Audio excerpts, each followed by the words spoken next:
재난을 책이나 영화로 맞닥뜨릴 때는 막연하게 상상하곤 합니다. 그러나 현실 속에서 재난을 당하면 누구도 불안감과 공포심 그리고 어려움 속에서 쉽게 헤어나지 못하는 것이 현실입니다. 무엇보다도 재난은 언제 올지 예고 없이 찾아옵니다. 또 동시대에 같이 살고 있다 그러면 누구나 예외 없이 재난 속에 노출되게 마련입니다. 그래서 재난은 항상 잔혹합니다. 잔인합니다. 재난이 가져다 주는 가장 큰 어려움은 고통입니다. 재난 속에서 사람들이 겪는 고통은 이루 말할 수가 없습니다. 성경은 너무 안타깝지만 인간에 있는 모든 고통은 인간이 가진 죄성에 나온 결과물이라고 분명하게 말씀을 하십니다. 아담 이후로 오랜 세월 동안 수없이 많은 사람들이 불법과 불의 그리고 잘못된 행동을 반복해서 합니다. 그리고 부메랑처럼 다시 우리들에게 돌아옵니다. 그것이 고통입니다. 1년 전에 잘못한 행동이 지금 오기도 하고 지금 잘못한 행동이 다음 세대로 넘어가기도 하고 끊임없이 우리를 고통의 소용돌이 속에 몰아 넣습니다. 그것은 다름 아닌 인간의 죄성입니다. 많은 사람들은 고통이 없는 세상에 좀 살았으면 좋겠다. 그렇게 바랍니다. 그런데 사람의 본성이, 인간의 본성이 변하지 않고 고통이 없는 것은 오히려 우리에게 큰 해가 됩니다. 하나님께서 당신의 자녀들을 마지막에 주님의 고통이 없는 나라에 다 들어가게 하시는데 그때 들어가게 하실 때 지금 우리의 모습 그대로 들어가게 하시지를 않습니다. 완전히 전 존재가 근본적으로 바뀌어서 변화되게 하셔서 주님의 나라에 들어가게 하십니다. 세계 지성사에 큰 영향을 미쳤던 아르헨티나의 근대 작가 루이스 보르헤스라는 작가가 있습니다. 그가 죽지 않은 사람들이라는 글을 하나 쓰게 됩니다. 주인공이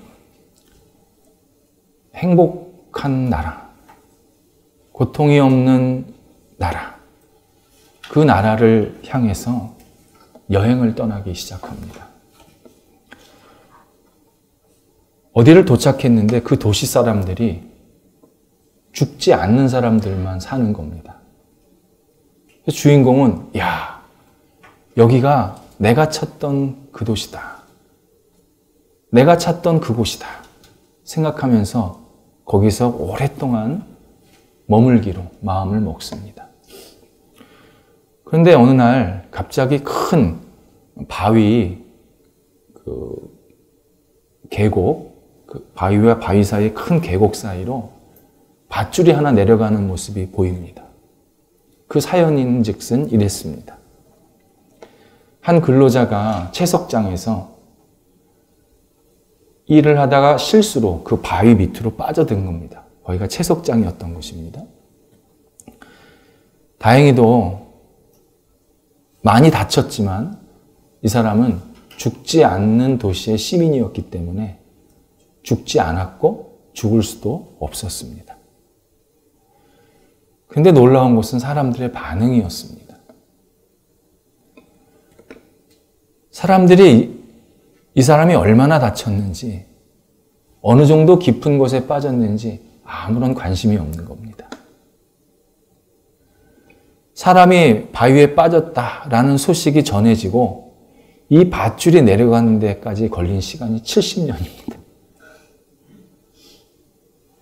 70년 동안 사람들은 누가 빠졌대? 그래? 그러면서 보낸 거였습니다. 그리고 자기가 이제 오니까 그때서야 내려간 겁니다. 죽지 않은 사람들의 도시의 시민들은 긴박한 것이 없었습니다. 기쁨, 슬픔, 즐거움, 아픔이 없었습니다. 느끼질 못했습니다.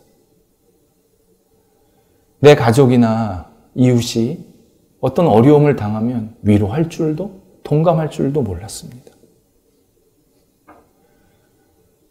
뭐에 대한 간절한 기대감이나 실망감도 없었습니다. 한마디로 생활 속에서 웃음도 없었고 눈물도 없었습니다. 주인공이 이곳은 내가 생각한 낙원이 아니다. 그런 판단이 들어서 나오려고 합니다. 근데 들어갈 때는 굉장히 쉽게 잘 들어갔는데 나오려다 보니까 자기 앞에 커다란 장벽이 놓여 있는 겁니다. 그래서 기를 쓰고 그 장벽을 넘습니다. 근데 넘다가 큰 가시에 찔려서 몸에 피가 철철 납니다. 너무 아픕니다. 그런데 너무 행복합니다. 아픔을 느낄 수 있어서 행복했고 고통을 내가 잘 헤쳐나가야겠다라는 마음을 먹게 돼서 행복했고 이 고통과 죽음 앞에서 내가 앞으로 어떻게 더 잘 살아야겠다 그런 마음의 결심이 있어서 행복했습니다. 그래서 인간의 죄로 인한 고통은 우리를 분명히 현실 속에서 어렵게 만들지만 한편으로는 그거에 못지않게 유익함도 가져다 줍니다. 먼저 죄의 심각성을 깨닫게 합니다. 내가 죄의 결과를 받지 않았을 때는 죄에 대해서 늘 추상적이고 사소하게 여기게 됩니다. 그런데 죄로 인해서 큰 고통을 당하면 이 죄는 내가 쉽게 행해서는 안 되는 문제구나. 깊이 깨닫기 시작합니다. 불에 한번 데신 분은요, 조그만 불꽃에도 예민합니다. 이렇게 경각심을 갖고 대하게 됩니다. 죄의 결과로 고통을 당하게 되면 그 다음서부터 죄에 대해서 굉장히 조심스럽게 다루게 됩니다. 또 하나는 인간에 대해서 더 깊이 이해하게 됩니다. 사람에게는요, 윤리성과 합리성이 겉보기에 윤리성과 합리성이 같이 들어 있습니다. 그래서 우리가 윤리적이라고 생각하는 어떤 사람이 큰 어려운 문제가 있는 행동을 하는 것을 보면 어떻게 저 사람이 저런 행동을 할 수 있을까? 이렇게 합리적이고 이성적인 세계에서 어떻게 이런 일이 벌어질 수 있을까? 굉장히 어리둥절하게 생각을 합니다. 그런데 그 죄로 인해서 고통을 경험하게 되면 사람이 가지고 있는 윤리성과 합리성이 가짜라는 것을 알게 됩니다. 포장지에 불과했구나. 저거는 정말 자기 모습, 겉모습뿐이었구나. 그것을 깊이 깨닫게 됩니다. 그러면서 사람을 더 잘 이해하게 됩니다. 나 자신을 비롯해서 내 옆사람, 내 주변에 있는 내 가족까지 모두 다 사람을 더 깊이 이해하게 됩니다. 그리고 무엇은 내가 받아들이고 무엇은 내가 아니라고 얘기해야 되는구나 하는 사람에 대한 이해의 분별, 그 지혜가 우리에게 채워집니다. 또 하나는 예수 그리스도에 대해서 세계에서 제일 소중한 분임을 깨닫게 됩니다. 내가 죄에 대한 고통을 당하지 않았을 때는 예수님은 선택이었습니다.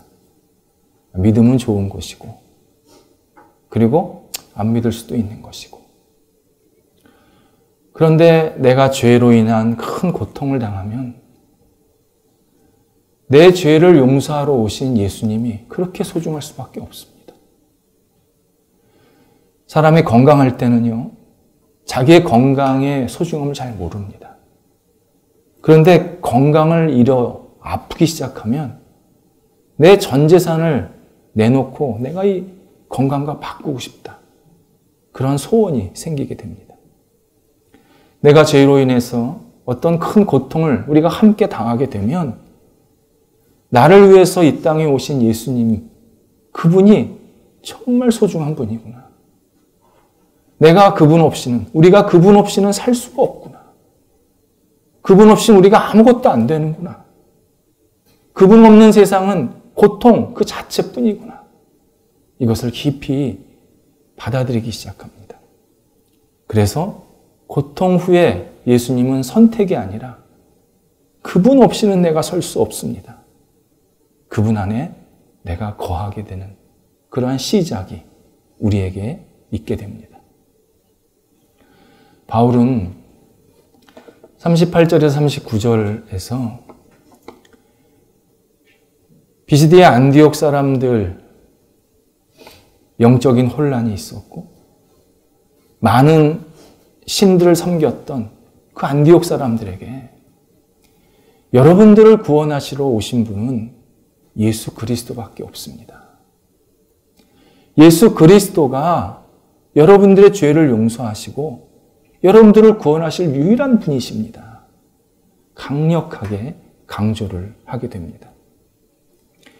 사도행전 이 앞에 장, 그러니까 12장까지 내용을 보면 베드로의 설교가 4번이 나오고 그리고 스데반의 설교가 1번이 나옵니다. 그런데 사도 바울이 오늘 첫 설교에서 앞에서 제자들이 하지 않았던 중요한 얘기를 하나 합니다. 그것이 39절에 의롭다함을 받아라. 예수를 믿고 너희가 의롭다함을 받아라. 그래야 하나님의 품 안에 안길 수 있고 구원을 받을 수 있다. 이 이야기를 처음으로 합니다. 이것이 신약 성경에서 제일 먼저 나오는 의롭다함. 약자로 칭의가 처음으로 나오는 겁니다. 로마서 1장 18절에 의하면 모든 인간은 의로움이 없습니다. 그래서 하나님의 진노를 경험하게 됩니다. 인간의 의로움이 없는 모습에 인간만 진노를 경험하는 것이 아니라 이 세상의 모든 피조물도 다 그 진노를 경험하게 된다. 그렇게 언급하고 있습니다. 하나님의 진노는 인간이 쌓아 올린 거대한 탑을 허무하게 만듭니다. 하나님의 진노는 자연재해, 자연선상에서 끝없는 재해들이 반복해서 일어납니다. 하나님의 진노는 아담 이후로 모든 사람이 죽음의 자리에 들어가게 됩니다. 어느 누구도 예외 없이 다 죽게 되었습니다. 하나님의 진노는 인간뿐만 아니라 이 세상을 끊임없이 때로는 경고하시고 때로는 가로막으시고 때로는 우리의 영혼을 다시 한번 채찍질하시는 그러한 도구로 지금까지 자리에 있습니다. 어떤 사람들은 하나님은 사랑이시잖아요. 하나님은 선하시다며요. 근데 왜 인간에게 진노하십니까? 왜 세상에 진노하십니까? 그렇다면 하나님 선하지 않은 거 아닙니까? 그렇다면 하나님 올바르지 않은 행동, 그거 하시는 거 아닙니까? 이렇게 반문을 합니다. 그런데 이런 질문이야말로 의가 없는 인간이 하는 투정이요, 변명밖에 되질 않습니다. 우리는 남을 사랑한다고, 타인을 사랑한다고, 타인이 행하는 잘못까지도 다 사랑하는 것은 아닙니다. 우리는 잘못한 타인을 충분히 이해합니다. 아, 그 사람이 참 힘들었구나. 그럴 수밖에 없었구나. 충분히 이해는 합니다. 그리고 기다립니다. 하지만 이해와 기다림은 그 사람이 잘못한 것이 옳아서가 아니라 다시 바른 길로 돌아오기를 기대하는 마음에 기다리는 겁니다. 이해하는 겁니다. 만약에 그 사람이 계속 낭떠러지를 향해서 가면 내가 그를 사랑한다 그러면 당연히 그를 뒤에서 붙잡기도 하고 그 사람 앞에 가서 이거 아니라고 막기도 합니다. 하나님의 진노가 그겁니다. 우리는 모두 낭떠러지의 끝에 있는 존재들입니다. 의로움이 없습니다. 조금만 네 마음대로 살아봐라 그러면 걷잡을 수 없이 내 마음대로 살아가는 사람들입니다. 그때 하나님께서 진노를 통해서 그 길 아니다. 나봐야 된다. 나를 향해 돌아서야 된다. 내 손을 잡아야 된다. 이야기를 하십니다. 그래서 하나님의 진노는요, 최종 종착지가 아닙니다. 우리를 향하신 최종 종착지는 구원입니다. 우리 모두가 구원받기를 원하십니다. 그 중간에 진노가 있는 겁니다. 사람들은 진노가 최종 종착지라고 생각합니다. 그러다 보니까 자꾸 시험에 듭니다. 왜 이러냐고 울분합니다. 종착지가 아닙니다. 하나님께서 그 길 아니라고 우리한테 경고하시는 중간 과정에 있는 메시지입니다. 하지만 적지 않은 사람들은요, 이런 하나님의 진노를 경험하면서 더 완고해집니다. 왜 날 막습니까? 당신이 뭔데 내 마음대로 살지 못하게 합니까? 왜 내가 이렇게 힘들어야 합니까? 이렇게 하나님을 원망합니다. 14세기 유럽은 비참함과 고통 그 자체의 현장이었습니다. 1337년에 당시 유럽을 양분하고 있던 두 강대국, 영국과 프랑스가 왕권 다툼으로 전쟁을 시작합니다. 그런데 1300년대가 끝날 때까지 전쟁이 멈출 기세가 보이질 않습니다. 수많은 남성들과 소년들이 죽어나갔습니다. 한번 생각해 보세요. 그 가정의 분위기가 어땠는지. 그러다가 1348년에 유럽에 전염병이 돕니다. 흔히 흑사병이라고 하는 전염병이었습니다. 당시 유럽 인구의 3분의 1인 7,500만 명이 죽습니다. 근데 숫자가 대충 세워진 숫자입니다. 실제로 어떤 역사가들은 1억 명 넘게 죽었다고 얘기를 합니다. 그나마 살아남은 사람은요, 먹을 게 없어서 아사 직전이었습니다. 하지만 진짜 사람들의 어려움은 희망이 없다는 거였습니다. 전쟁은 계속되고 있고 내일은 보이지를 않고, 그리고 사람들은 사회가 어려울수록 더 타락의 정도가 심해졌습니다.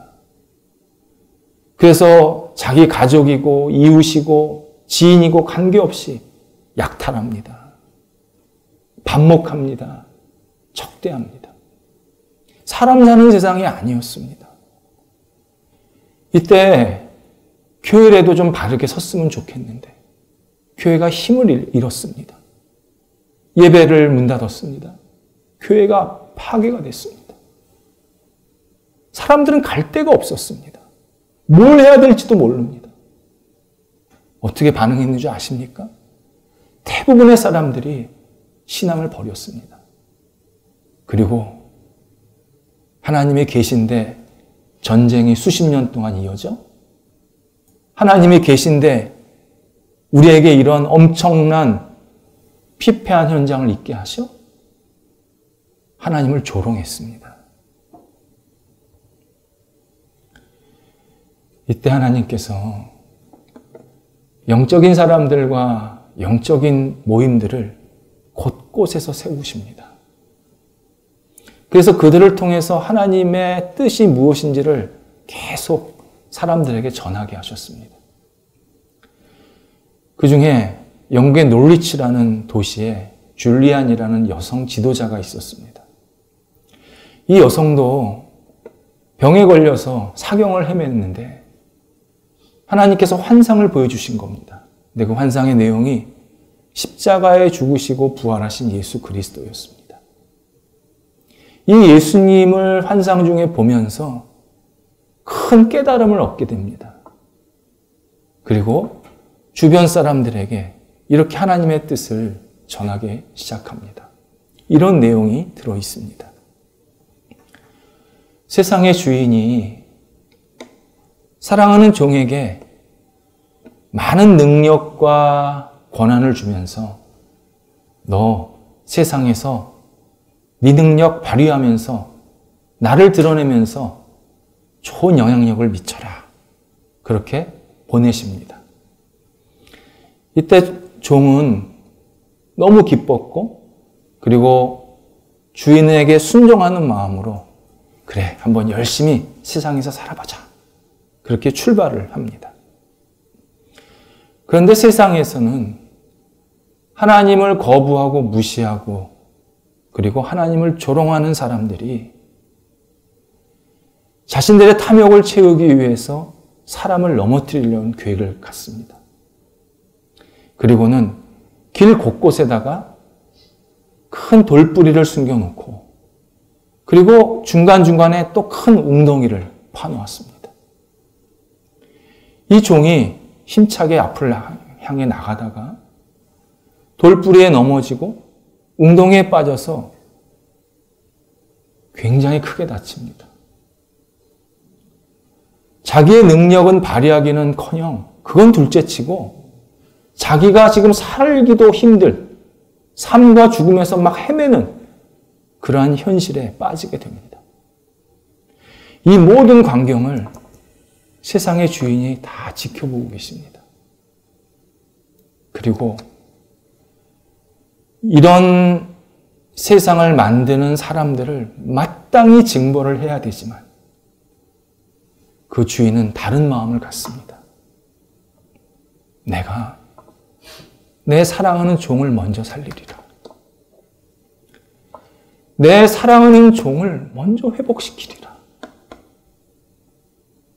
줄리안이 이렇게 이야기를 합니다. 여러분, 지금은 우리가 하나님을 더욱 붙잡을 때입니다. 하나님을 더욱더 의지할 때입니다. 하나님은 우리의 상처받고 사경을 헤매는 우리의 영혼을 불쌍히 여기시면서 어머니의 심정으로 절대 포기하지 않으십니다. 하나님은 어머니의 마음으로 지금 우리들을 붙잡고 계십니다. 우리가 다시 하나님께로 향하게. 그래서 하나님을 붙잡고 다시 일어서야 합니다. 이렇게 간곡하게 사람들에게 전하게 됩니다. 사도 바울도 같은 이야기를 한 것입니다. 너희들의 영적인 환경이 너무 어둡다. 비시디에 안디오 너무 화려하고 너무 번화한 도시지만 거기 안에 속해 있는 사람들의 영혼은 피폐해졌습니다. 물질에 흡수되었습니다. 하나님은 놓쳤고 신들을 섬겼습니다. 정치의 논리에 휘둘렸습니다. 어떻게 살지를 계속 서로 헤매고 있었습니다. 이때 사도 바울은 여러분들이 예수 그리스도를 통해서 하나님의 의를 받고 구원의 자리로 돌아오십시오. 간곡하게 권고합니다. 하나님께서는 지금도 우리 시대 우리 모든 사람들에게 똑같은 이야기를 하십니다. 우리가 지금 하나님을 놓칠 때가 아니라 하나님을 붙잡을 때입니다. 하나님을 더욱더 의지할 때고 하나님을 바라볼 때고 하나님 없이는 우리가 살 수가 없습니다. 간절히 고백할 때입니다. 사도 바울이 그래서 43절에서 자신의 설교를 듣고 예수를 믿게 된 사람들에게 다시 이렇게 이야기합니다. 은혜 안에 거하라. 여러분들이 은혜 안에 거하라. 한 번 은혜 받았다고 끝난 거 아니다.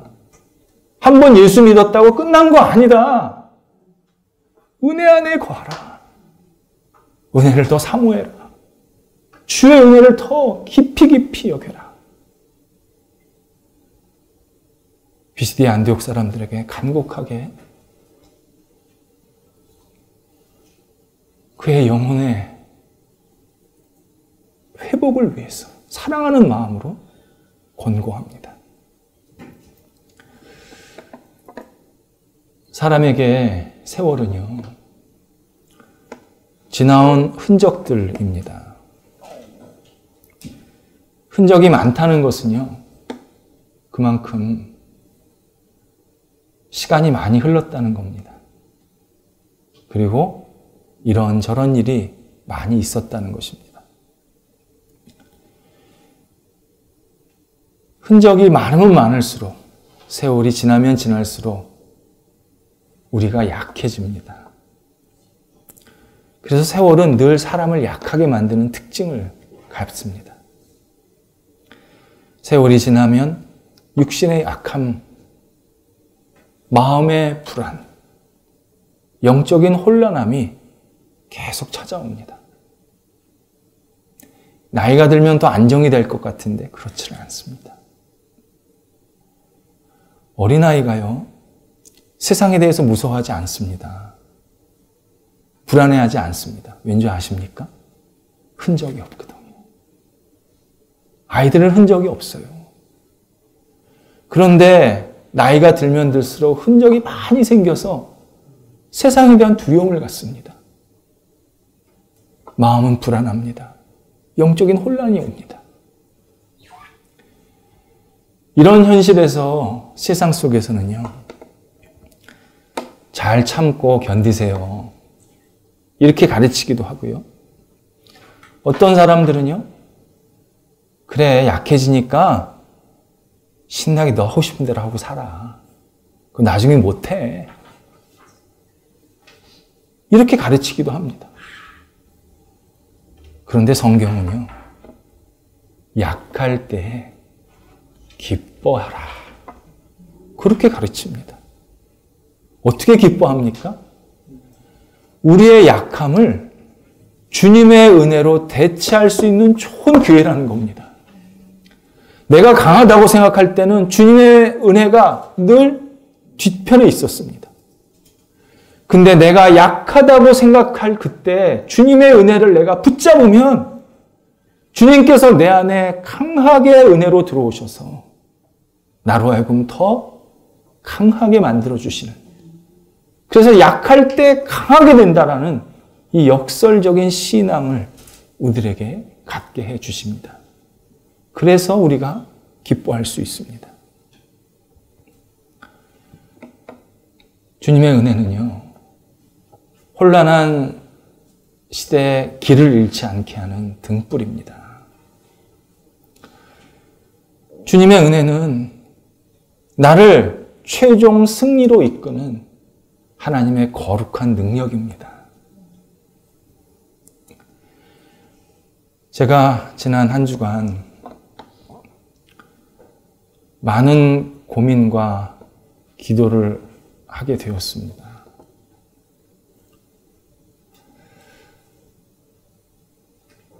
이게 진짜 현실이 되는구나. 언젠가 저는 그런 생각을 했었거든요. 한국교회가 나 이번 주 예배 안 드립니다. 인터넷으로 예배 드리시죠. 이렇게 되면 어떻게 될까? 그런 생각을 했었거든요. 근데 그게 현실이 됐습니다. 당연히 우리 모임도 고민이 되죠. 제가 질문을 했습니다. 우리는 왜 모였나? 우리가 두려워하는 대상은 진정 누군가? 우리가 누구를 예배하고 있는 건가? 진지하게 고민을 했습니다. 그리고 기도했습니다. 그러던 중에요. 수요일에 미국에 있는 한 교수님한테 메일이 왔습니다. 그 교수님은 제가 배운 교수님은 아니었는데 선교학 교수인데 그 방학 되면 학생들을 데리고 이렇게 선교를 가시는 그 총 책임 디렉터였습니다. 근데 이제 학교 다닐 때 이제 서로 얼굴을 알게 돼서 제가 이제 졸업하고 났을 때 기도 제목이 있으면 우리를 위해서라도 기도해달라고 해서 서로 이제 기도 제목을 나누는 그런 이제 메일이 오고 가곤 했는데 그분의 고민도 그거였습니다. 5월 달에 방학을 하면 학생들을 데리고 남미로 선교를 가기로 했는데 이것 때문에 이게 가야 될지 말아야 될지 학교에서 막 결정을 지금 못했었대요. 잠시. 그러다가 가기로 했다.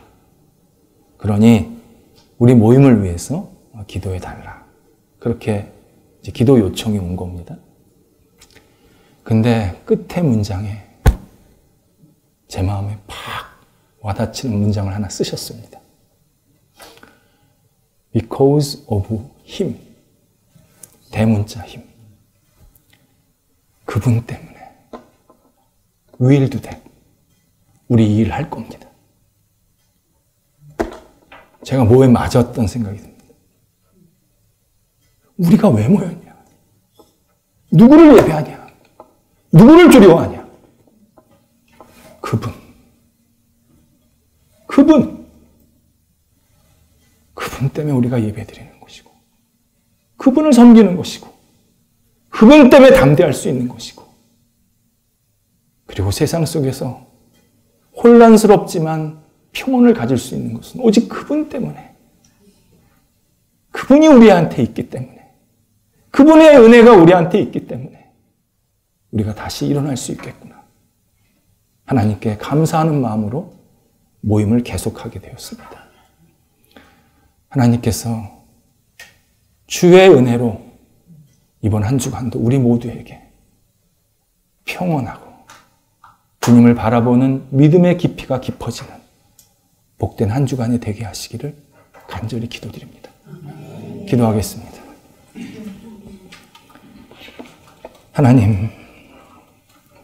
하나님 때문에 저희가 모입니다. 그리고 예배합니다. 찬양합니다. 주님께서 저희들의 영혼과 이 땅을 긍휼히 여겨 주시어서 다시 온전케 되게 하시고 하나님을 예배하는 모임이 불일 듯 일어나게 하여 주시옵시며 하나님 안에서 새로운 시작이 생길 수 있도록 역사하여 주옵소서. 주님의 은혜만이 우리의 영혼을 살림을 고백하오니 주님 우리와 늘 동행하여 주셔서 주의 은혜를 더 깊이 넓게 베풀어 주시옵소서. 예수님의 이름으로 기도드립니다. 아멘.